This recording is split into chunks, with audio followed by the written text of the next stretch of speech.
I hate the evening rush hour.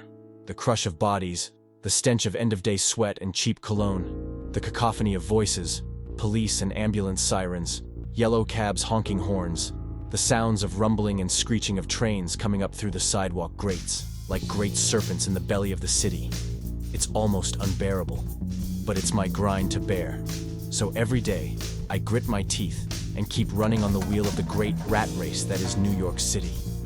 I hustle down the grimy steps into the 14th Street subway station as a haunting melody cuts through the usual din. It's faint at first, barely audible over the rumble of trains and the chatter of commuters. But with each step, it grows clearer, more alluring. I'm just in time as I hear the train entering the station. I swipe my Metro card in the turnstile, push through, and jog across the platform, just as the train doors open.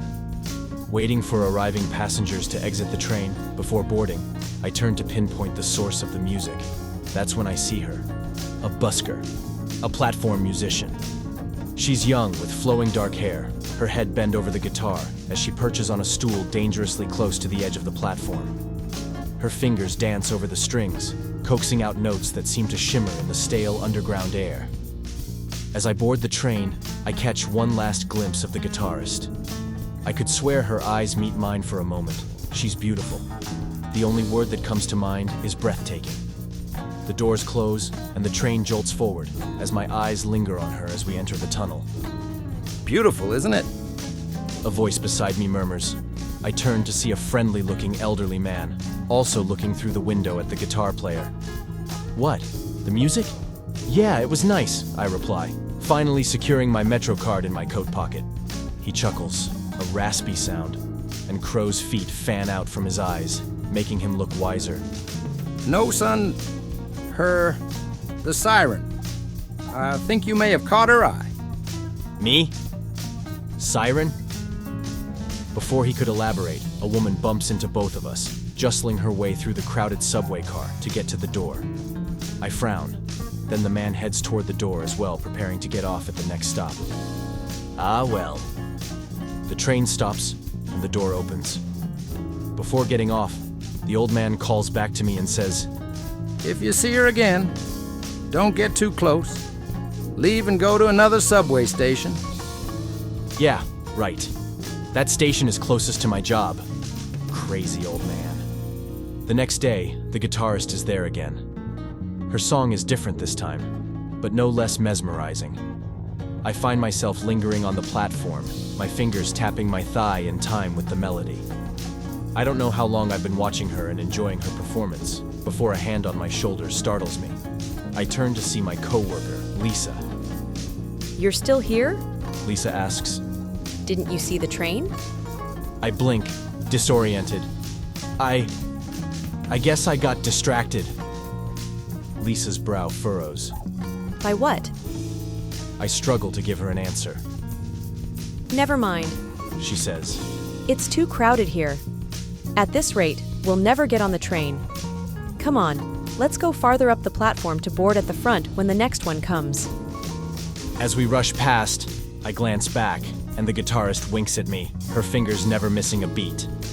Over the week, I noticed there are less and less people on the platform. It was odd, and a bit eerie. More and more of the few commuters were gathering around the busker, standing and listening to her music, almost seeming to be in a trance. Trains would arrive and depart, but fewer and fewer passengers boarded. On Friday afternoon, I head to the break room for coffee. Lisa is there, and I take the opportunity to ask, "Have you noticed people acting weird on the subway platform lately?" She shrugs. This is New York City. Everyone acts weird, especially on the subway. You'll have to be more specific. I don't know. Just people acting more strange than usual. That performer, the guitarist. What guitarist? I stare at her. The one at the 14th Street subway station. The new busker with the guitar. You've seen her, right? Lisa shakes her head. Sorry, nope, I haven't noticed anyone like that. But what I have noticed is that there are less people at the station during rush hour. Honestly, it feels a little creepy down there lately. I don't know why. That night, I dream of drowning. Dark water fills my lungs as a beautiful voice calls me deeper and deeper downward into the water. I wake up gasping for air with the scent of salt water surrounding me. It will be dawn soon, but it's still dark out. I know I won't be able to fall asleep again, so I stuff some gym clothes in my backpack, get dressed, and head to my job. I figure I might as well get a workout at my office gym and still have enough time to grab a breakfast sandwich at the deli before work. The station is always pretty empty at this time. But, as I step off the train, I immediately hear the busker's guitar and the music echoing off the tiled walls. It was louder and clearer than I've ever heard it, and I see her in her usual spot at the edge of the platform. As I walk toward the exit, she starts singing. I've never heard her voice before, only her guitar. Her voice is enchanting, even though her words are in a language I don't recognize. But somehow, I still understand her song. Come closer. The song seems to say. Let me show you wonders beyond imagination. Beneath the city's fevered beat, a hidden world lies at your feet. Come closer, hear the ocean's call, where time and troubles don't exist at all. In depths of wonder, you'll be free. Just take my hand and follow me. My feet move of their own accord, taking me nearer to her, nearer to the edge of the platform. And I'm struck by her eyes. They shift color, like the blues and turquoise of the Caribbean Sea. Who are you? I manage to ask, my voice sounding distant and muffled to my own ears. She smiles. I am what you've been searching for. Her voice harmonizes with the guitar strings. What all of them have been searching for. What do you mean? I ask. But even as the words leave my mouth, I realize I don't care about the answer. All that matters is the music, the beautiful, terrible music that fills my head and my heart. Come, says the song. Come with me. I take another step forward. The edge of the platform is just inches away, but all I feel is joy. In the tunnel, I hear the distant rumble of an approaching train, but somehow I don't care. The guitarist's smile widens. She strums a chord that seems to vibrate in my very bones. Are you ready? She asks, her voice growing more and more alluring. I am lightheaded, and suddenly I'm barefooted on a beautiful tropical beach with my toes in the sand, as gentle waves lap against the white shore. I walk to the water's edge, eager to wade into the warm turquoise sea. I feel the rush of salt air as I walk to the water, the way I used to as a kid spending summers on the bay.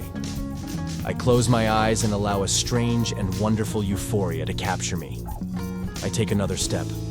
Just as I'm about to step into the water, someone calls out, Wait!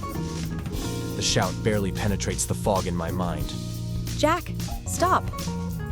Then, someone grabs me, yanking me backwards. I stumble, nearly falling, blinking rapidly, disoriented. My mind clears and I see Lisa standing beside me, her face pale, her grip on my arm still painfully tight. I realize that I'm not on the beach, and disappointment seeps into my soul. What the hell are you doing? Lisa demands. I don't... I look around wildly. There's no sign of the busker or her guitar.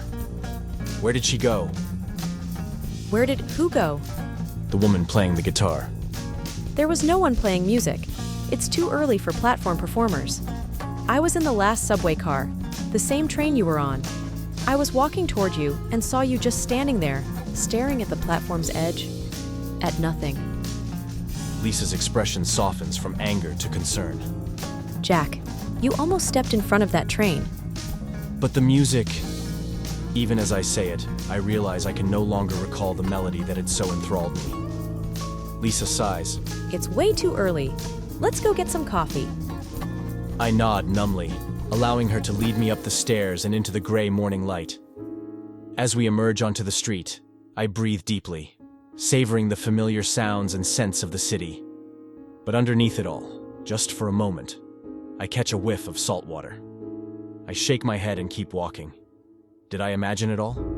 Maybe I did. Maybe.